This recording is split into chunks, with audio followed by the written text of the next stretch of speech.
Okay guys, so here we are. So basically we are on the lesson of price action, and there won't be people here on this lesson, so I'm gonna leave you the recording. And we have a problem that I don't have the computer with me, and we're supposed to be talking about price pivot points. But again, I'm just going to give you the information, and I'm going to start with the trading that it happened today. Again, this is all about the book, and we have a few lessons in the YouTube channel, and then we have one lesson here on Instagram, and we have another lesson here on Instagram. Okay, so this is the cover of the Spanish version, but if you have the book, of course, you're going to have the English version. Okay, so again, go to the YouTube channel because the main lessons are there. We have first the lessons with Zoom format, and then we have another lesson here on Instagram format, and then this one is going to be also on this format. So we don't have the best conditions, but again, I'm going to do my best so you have the right information. And once you get the book, then at least you get plenty of support to kind of have the clear, every clear idea of every topic on the book. Okay, so again, I'm going to start the opposite way. I'm going to start first with the trading that it happened today, and then we're going to go with pivot points. So again, I don't have the computer with me, and the phone, it will not give you the pivot points. Okay, so I'm just going to do 30 minutes of this lesson, and then we can just go for the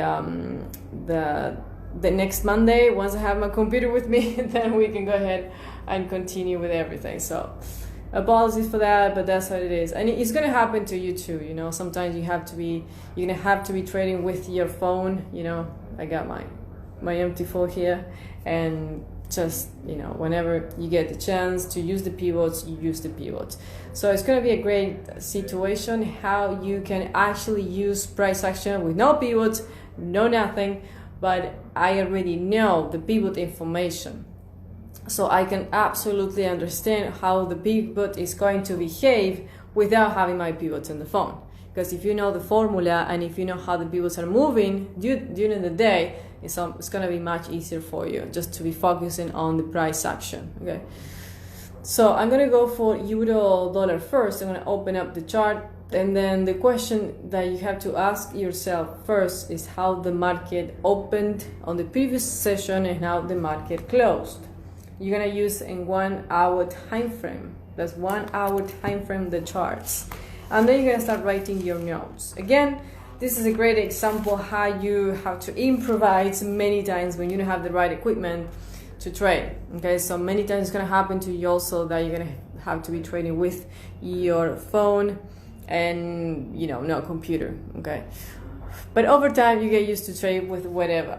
So I'm going to show you euro dollar right now. We traded this this morning and also in the European session. And I don't know if you can see it, but we have the euro dollar below 118. Below 118. So the first thing you should know is that if the market opened for buyers on the European session, the US sometimes is not going to go for the seller or not going to go for the buyer, because I hear that many times. People saying, yeah, Europe went for the buyer, then the US is going to go for the buyer, or European went for the seller, the US is going to go for the seller. It's really not happening like that. It's never such a correlation. Okay, so it can go one buyer and then the next market goes for seller and the opposite. Okay, so the lighting is really not helping at all, but we'll see. And what happens today, it was like this. Let me show you again, because it was pretty intense today's trading session, because we had inflation of the United States. Okay, so the first thing that you're gonna notice is that the market was actually pushing the euro up a little bit, right? So let me see if I can give you with my empty folder the information. So we started the trading on the euro dollar today. It's out of focus. It's I don't think it's getting clear, but it's basically this is basically the idea, and of course it's off. So the euro dollar started it a little bit going up on the first hour, a little bit going up, on the first hour, and then all the way down. That thing that you see here, that was the inflation of the United States, and then it pulled back up, and now we're here. So basically, we can assume that the European market opened it for sellers, a few bouncing around the area, right? A few bouncing around the area at the area of the 118.50, 118.60, and then inflation of the United States, bouncing back up and then down again. So here we are. This is the actual price, 118, and this is the lowest of the day, 118 as well. Okay, so there's a few things that you had to notice here. The market, of course, opened it for sellers. Then we had inflation of the US all the way down to the 118, and then pulling back, and then 118 again. So we can assume that the market closed for the sellers today. So we kind of knew that the euro dollar, it was going to continue to go down. Okay, but the thing is, and that, one of the, I want to say the main problems is that on that moment that the euro bounced up, we actually got to buy. We enter in a buy position here on the euro, on that price. So we bought, and then we closed it at the 118.20. So the strategy today, it was a mainly sell, then we buy, then we had a buy, and then we closed the buy, and then we were waiting for another buy price. And now the market again is testing the lows of the day. Okay. So of course, if I had the pivot point with me here, I'm gonna absolutely know that the central pivot point is going to be around the 118.20, 118.30. Again, I don't have the pivots installed, as you can see, but I understand how the formula works. So we are below the pivot. We are below the pivot today. We are below the pivot now. So the question is how the market is going to behave, having this information on the euro dollar now, how it's going to behave tomorrow. So there's a few things that you have to consider.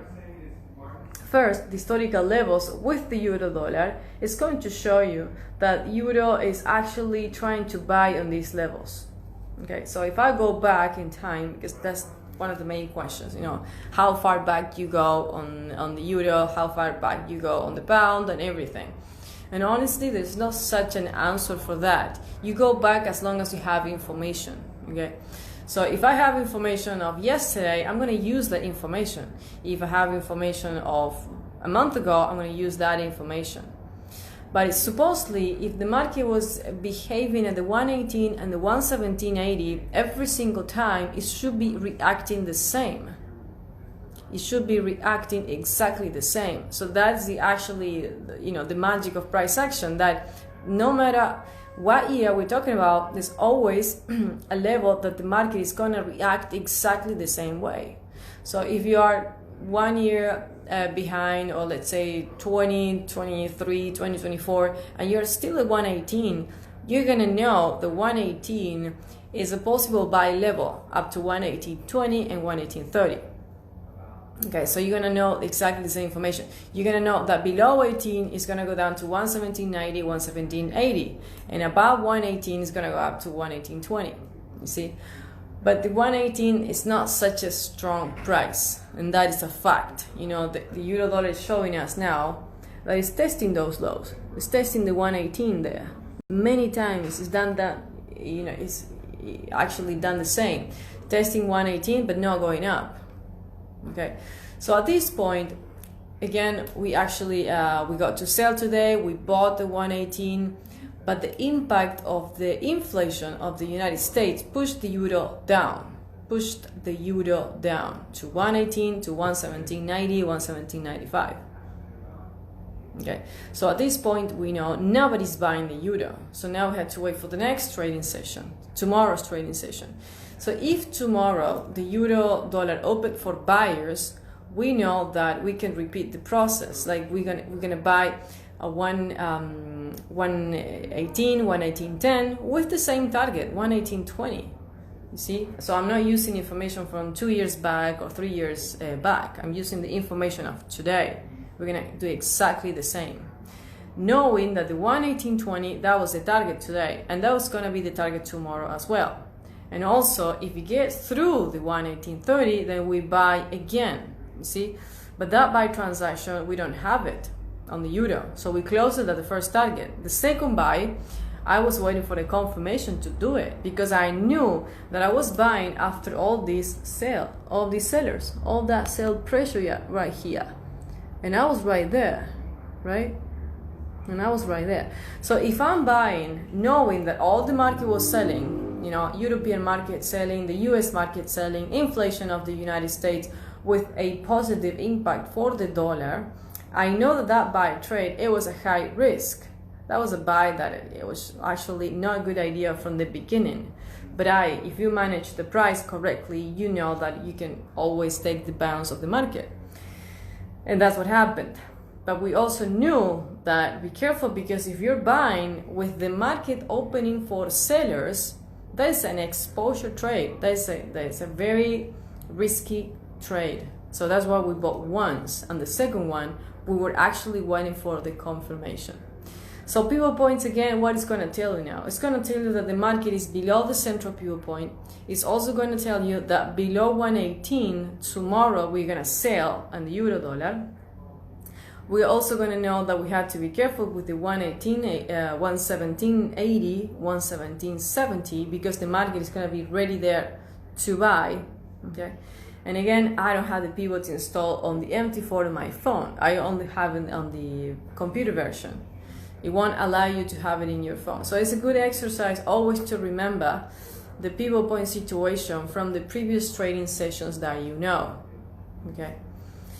So that's pretty much what's going to happen with the euro dollar. And then we have all the alternatives, you know, what's going to happen next, you know, below the 1770 or above the 1820. Those are called the extensions of the market. And of course, you're going to have a lot of that.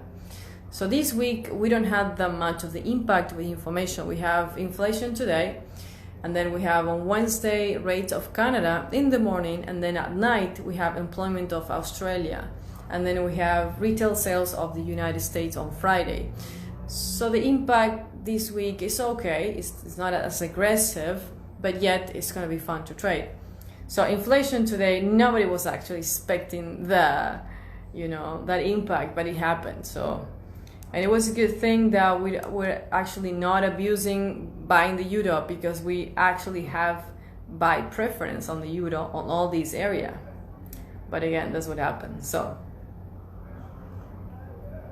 also, this is a very important rule that you have to consider. What rules the market is always the opening. What rules the market is always the opening, not the closing. Once you're close to the closing hours, then you're done. But that time you are done. Like, you should know if then you're gonna be hedging. You should know if then you're gonna be buying again or selling again the next day. The next day, closing is a closing. We don't participate on closings, but we know what's going to happen the next day because of the closing of the market. Euro dollar closed for sellers. The market closed here and it opened up here. So we know tomorrow we have possible new sellers. And also we know that between the price that I mentioned before, we are going to have possible new buyers. Okay. One thing we have to be careful is the 118, 118.20. Those levels are not as strong to take us to the 118.50, because that's the main goal, that's the main target. Okay. Let me give you the same example with the pound dollar situation. Another thing you should consider is that euro dollar, if you're holding a buy transaction on those levels, you're gonna do fine. You shouldn't be hedging. The euro dollar on those levels are not a hedging situation. Some levels you can hedge, some levels you cannot hedge. Euro dollar on those prices are not meant to hedge, because you're gonna get stuck with a transaction, with a sale, because you're hedging a buy. Let's say that you didn't close it, then you have the buy up here, the market is gonna go down. Those levels you cannot hedge too close, you see. So that's another thing to consider. When I hear people saying, I get stuck when I hedge, I don't know how to hedge, it's every time touching my hedge and then pulling back up and going for my price. Or every time I hedge, it's going up, touching the hedge, and then going to my price? Yes, because you're not hedging on the right levels. Okay. Now, it is a risk not to hedge because anything can happen when the market is closed. And this is an open market, yes. But again, some levels you rather take the risk of not hedging. Sometimes you have to take the risk of not hedging. Okay. So let's go to the pound dollar now. And I'm going to repeat the same procedure. How the market opened, how the market closed, and what the information of the pivot we're having. And I don't have the pivot, but if you do, you can verify this information. So this is pound dollar, and as you can see, again, we had all these sellers, right? So the market opened around here. We got all these sellers, inflation of the United States bouncing back up, the same of euro dollar bouncing up, those 3 1-hour candles and in 1 hour time frame all the way up, consolidation a little bit, and now the price is at here. So the market again open here, the US and the European market, inflation, that was the impact right at the opening of the United States session, bouncing back up, and that's the closing area.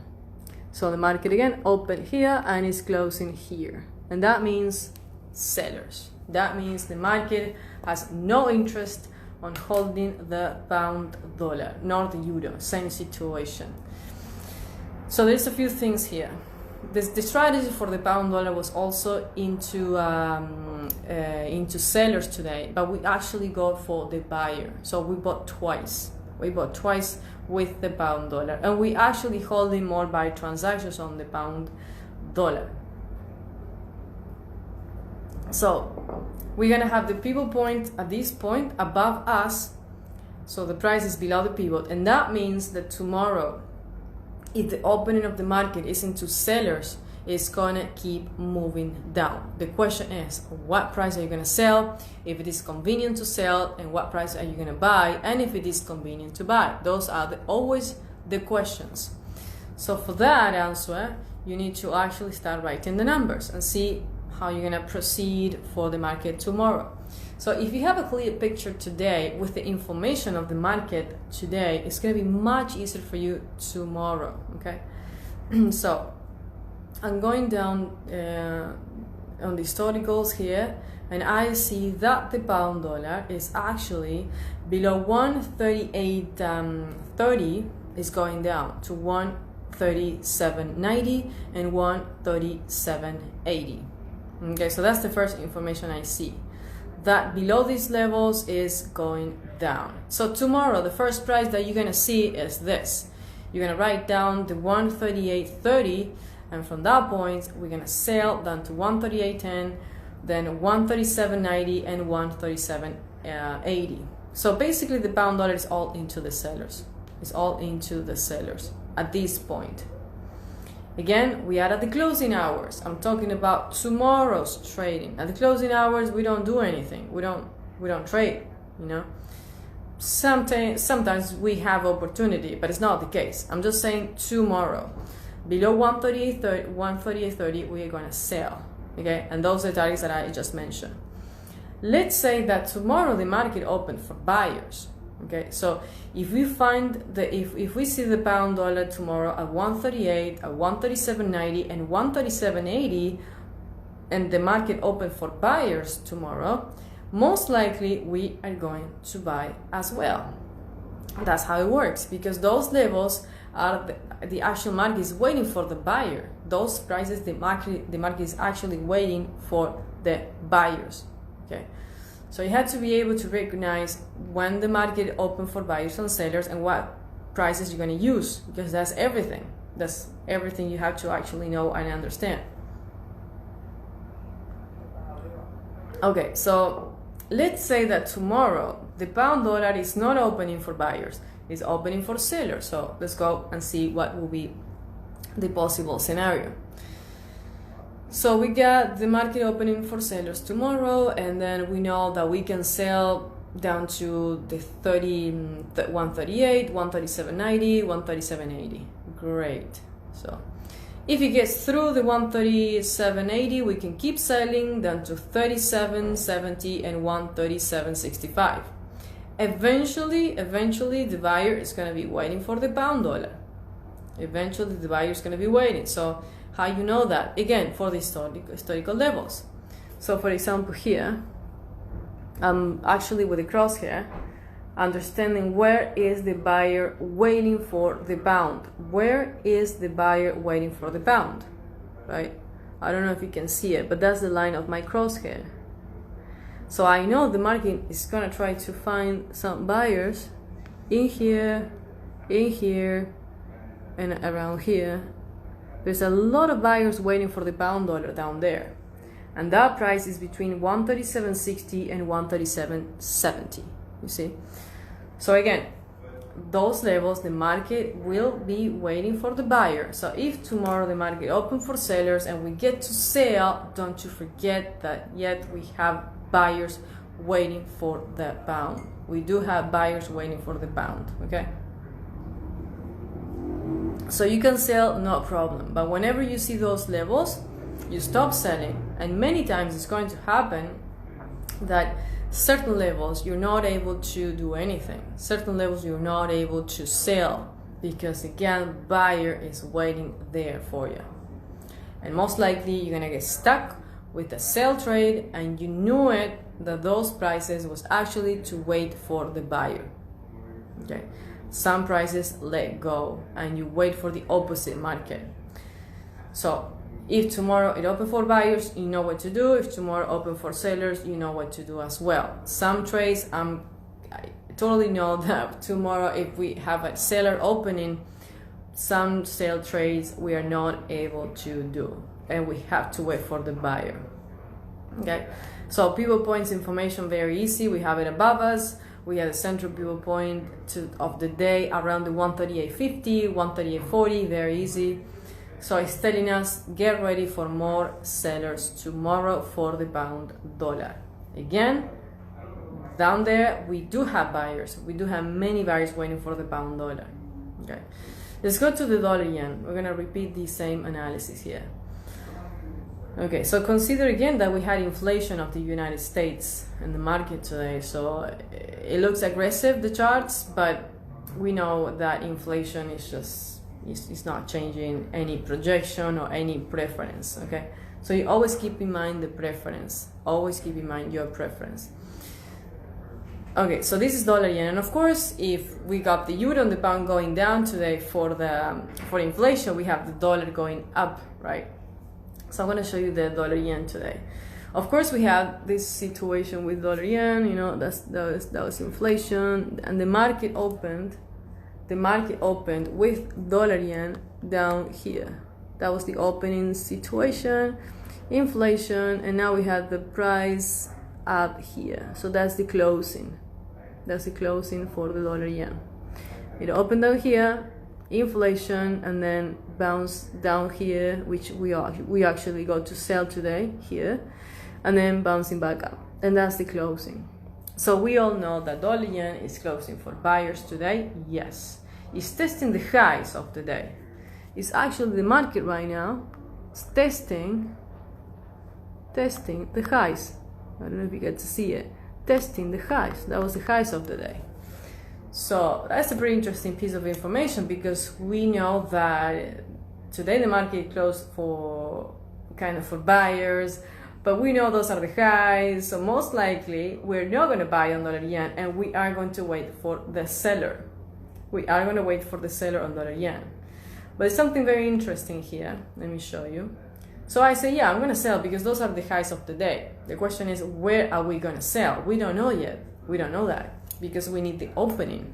Closing market, closing hours, we don't care what happens. You know, it's an open market, everything is moving every moment. But from that point to say, yeah, I'm going to sell, I'm going to buy at the closing hours, that's not fair. You know, nobody does that. You know, closing hours gives you the perspective and the analysis, and that's it. Okay. So I have here dollar yen testing at those highs, but then let me show you how tricky this is, because then I see on July 7th, that dollar yen above the 110.50, above the 110.50, I don't know if you can see it, but it's really trying to get into the 111. It's really trying to get into the 111. Okay, so those are the buyers in the area. And I see a lot of buy pressure above the 110.50. 110.50 and boom, 110.50 and boom, going up and going up. Here only testing, testing, testing, testing, some testing here too, some testing here too, but then the 110.50 can be very tricky for us. It's telling us, yeah, you can buy, it's gonna go to the 111, and then you have the transition there. And if you take a look closely enough, you're gonna say, wait a minute, that is not a buy price, that is a transition. We talk about transitions. You had to go to the lesson number 3, I think. Number 2, number 3. We talk about transitions, and transitions are kind of that dark area that you don't want to be trading. Okay, and if you, again, you have to be kind of taking a look very closely when you have transitions, because you might get stuck with the buy, you might get stuck with the sale. So transitions are not to trade. Transitions are not to trade at all. Okay, you don't want to do anything on transitions. So once the transition is over, let's say, okay, so we have the dollar yen, the transition, you have to consider a level. Okay, it's not just one price. So I'm going to say the transition is between the 110.50 and the 110.60. So that's the transition I see with the dollar yen. On that transition, I'm not going to do absolutely anything. What could happen tomorrow? Well, tomorrow could happen like this. If we get the market with a sell opening tomorrow and we have the dollar yen below 110.50, then we are going to sell. And that means transition is over and the sellers are back. If tomorrow we have the market opening for buyers with the dollar yen and we are above the 110.60, we say, okay, transition is over, buyers are back, you see. But you have to pick a side of the market. We don't use transitions for anything. We pick the side once the transition is done. Again, those areas are tricky. Most traders get really stuck on transitions, because you cannot see it at the first, time that you start considering transitions, how that work. Okay, so it seems like, yeah, I'm gonna buy, it's closing for buyers, it's pushing the highs of the day, and everyone jumps in the conclusion there's a good idea to buy. Once you see closely and you use the historical levels to actually understand the market with price action, then you say, wait a minute, my target is very close. The target that I'm going to consider actually is really close. So it might not be a good idea to buy because I might get stuck on a high. And then tomorrow, because you always have to take a look at the next day opening market hours, if the euro is actually opening for sellers, I'm going to have that buy transaction at the very highs in the area. So it was never a good idea to begin with, So again, transitions, very tricky. You must have the transitions very clear. And I have them in the book. I have the transition in the book. I wrote them, I think it was on the first part of it. I mentioned it many times, what are the transitions? What are the most dangerous transitions that you should avoid? All currencies have transitions, and what makes transitions kind of important is that you make major decisions on transitions too, because that's when the pressure gets improving or gets actually lower. So it's very dangerous. Yes, very dangerous, the transitions. But once you learn how to use them, you're gonna make the most important decisions on your trading. Okay, so that situation for the yen. It's going up, yes. It's testing the highs, yes. Can you buy? No, not now, not on those levels. Only above the 110.60 if I get enough confirmation, because it's just not that safe neither, because I see it might reach the 110.70, but it might not. You don't want to have a buy there with the dollar yen. Probably it's going to be way more convenient to wait for the seller instead of trying to buy on those prices. Let's go to the dollar Canadian. The dollar Canadian was actually very interesting today. So let's take a look at the dollar Canadian, and this is what we have. So the market started it down here. I don't use any indicator, okay? I'm just using the MT4 of my phone, and by default I have the RSA, the moving average, but don't really take a look at it. So this is the dollar Canadian in 1 hour time frame. So it opened down below here. That was the impact of inflation, and then pulled back down here a little bit, and then pulling back up. So it's closing here, but it opened down here. So it means the market is holding the dollar right now on this cross pair. It's holding the dollar on this cross pair. Okay. The question is, what's going to happen tomorrow? You know, how can we use this information today for the trading tomorrow? And the answer is, okay, so dollar Canadian, we all know that it changed the market levels. We were trading into sell pressure area, sell market area, and then it moved into buy market area.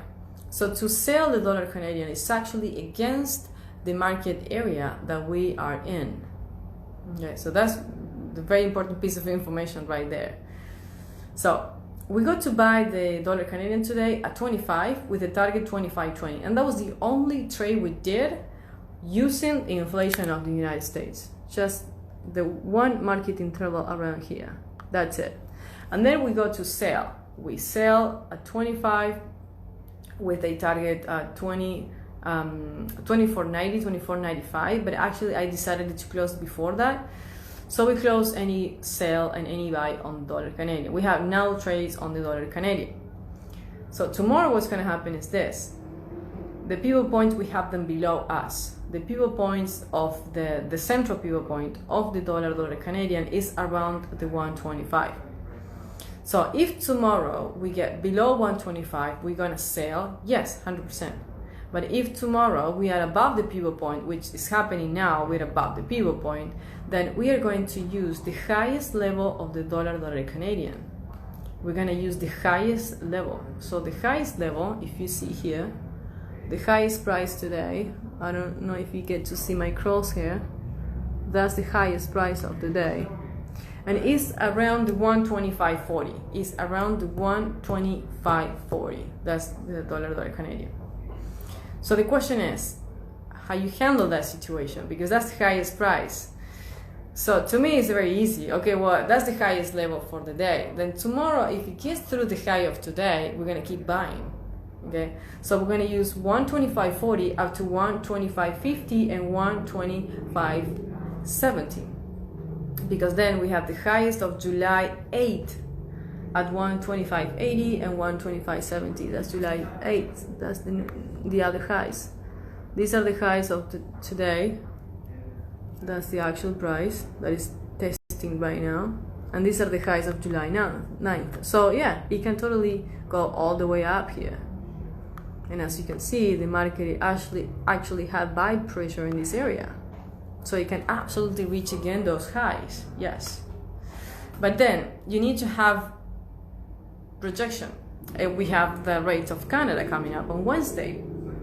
So Wednesday, rates of Canada. So it can happen that the market is actually buying dollar Canadian to take profits on that day. Okay. So we have to be very careful with the dollar Canadian today, tomorrow, and of course on Wednesday, because rates are important. You know, rates are going to move everything on this one. So to me, it's very simple. You only sell below 25, only sell below 125, and above 25, we can use the 25.40 of today to buy up to 125.50 and 125.60, and that's it. That's all you care. Okay. So I'm saying this because whenever we have interest rates of a central bank on that week, the market typically gets a little bit flat on the major currency that the market is actually going to move and do something. So dollar Canadian, it will be tricky. It's testing the highs of the 125. The market is not shorting the dollar on this one. So below 25, yes, 100%. Above 25, the market is holding. Be careful with the highs. I'm going to say 25.40, 25.50, that's it. Above 25.50, keep buying up to 25.70, 25.80. And those are major highs on dollar Canadian. Major highs. So you have to be very careful with those. Okay. And then we have gold and silver. The market, like I said, we're holding long-term strategy with gold and silver. I'm going to say not as long-term, but I know that with gold, we actually, about 1800, we're expecting the 1820 and 1830. So we're not closing any buy above the 1800 on with gold. Most people are actually buying 1800 and closing at 1812, 1830. I'm sorry, 1812 and 1813 and 1815. Those are the targets. But I think that with gold we have, or my perception at least, is that we can hold it up to 118.20. And yet you're gonna be facing a lot of this, like a lot of take profit situations with gold, because these are the most important highs with gold, and then pulling back down, and then again, you know, testing the highs, pulling back down, testing the highs, and pulling back. You see? So, but again, if you're strong enough, then you can hold any buy with gold, because we're expecting the 1820. But again, it's gonna do that thing, you know, going down to 1805, 18, going up again, going down. You know, this consolidation many times in the market. You know, consolidation most of the times, I'm gonna say, before it reaches the final target. Because something major must happen in order to get to that target. But any buy transaction above 1800 with gold is fine, it's okay. You decide up to where you're gonna hold it up. If you're gonna take the major target that everyone is getting out at 1815, or you're gonna hold it to the 1820. That's the major gold, you know, that's the major gold for gold. So we'll see what happens. With silver, same situation. The market is buying at 26, closing at 26.20 and 26.30. Again, buying at 26, closing at 26.20, 26.30. That's all silver is going for. Any buy about 26 is fine. The strategy with commodities, it's a buy strategy, no sell strategy. So buyers are absolutely okay. And that's pretty much what we have now. So next Monday, I'm gonna have my computer back. I'm gonna have the people points and everything. So I want to give you a few tricks about people points that actually are very important for you to use. Because again, over time, I'm gonna say, you can master pivots very easily, very fast. Like I'm gonna say in 2 weeks, if you're consistent every day, you can totally understand pivots. And after that, you won't even need them anymore, because you can read prices without even the pivots, okay? But I understand that at first, and especially if you're coming using Fibonacci, using moving averages, using whatever, you need to have some sort of guidance on the chart, you know, because it happens to me as well. My first year, I was just with indicators, all of them. All indicators, and then nothing worked for me. Then once I got to price action, everything was much easier.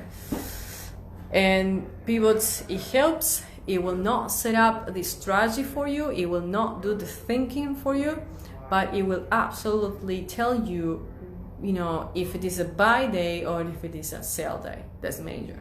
Okay, so I'm gonna leave this recording here.